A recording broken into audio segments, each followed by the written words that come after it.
Sydney is a good example. So right now we're at a period where the Productivity Commission just finalized their report around the regulatory environment, and that was a critical positive endorsement for the operation environment of Sydney. So when we think about Sydney, I think it's important to put it in context. In Australia, you only have one publicly traded airport company, and it's Sydney Airport. I think what's often missed is how Australia sits in a global context. So in our framework, Sydney Airport is the highest quality airport that we have on a global basis. And so when you put it in that context, maintaining, if you will, the status quo, the regulatory environment is critical. And that's exactly what the Productivity Commission's final report just endorsed. So that's a very strong endorsement for the status quo, which is, again, a global leader from a regulatory environment. We're going to have an expansion. T4 looks like a real opportunity. That's not in anybody's numbers.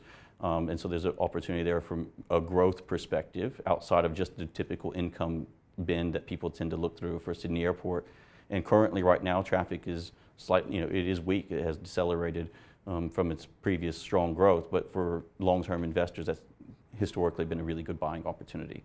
So the share price, we think, is still undervalued where it sits today. We think the regulatory environment continues. We're going to go through the negotiations. So there's a bit of that risk in front of us.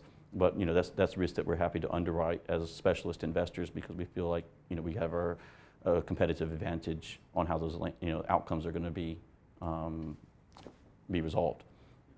Sydney Airport is capacity constrained. That's not news to anybody. We have a second airport coming in as well to help relieve that. But within Sydney, there's the operational efficiencies that can happen. So there's proposals to change the terminal configuration, put all of Qantas together, both domestic and international. You can help with your with the transfers. You can put Jetstar together with them, and you can kind of keep the airline alliances close to each other, which helps with operational efficiencies. It adds extra floor space as well. So this is something where there still is opportunity to grow from a terminal side, which helps operational efficiencies and continue to grow. That's important. I mean, airports are interesting. I think just generally they've changed a lot. So you used to go to the airport to go to a destination. Airports are evolving more to be a destination by themselves.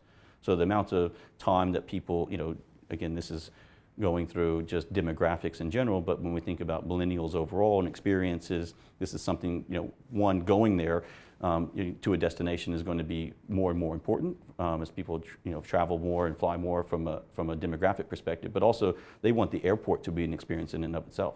So, the food offerings are changed. For example, food and beverage have changed from, your typical fast food offerings, and this is globally, to a fine dining experience or craft beers or other type of experience where people actually want to spend time.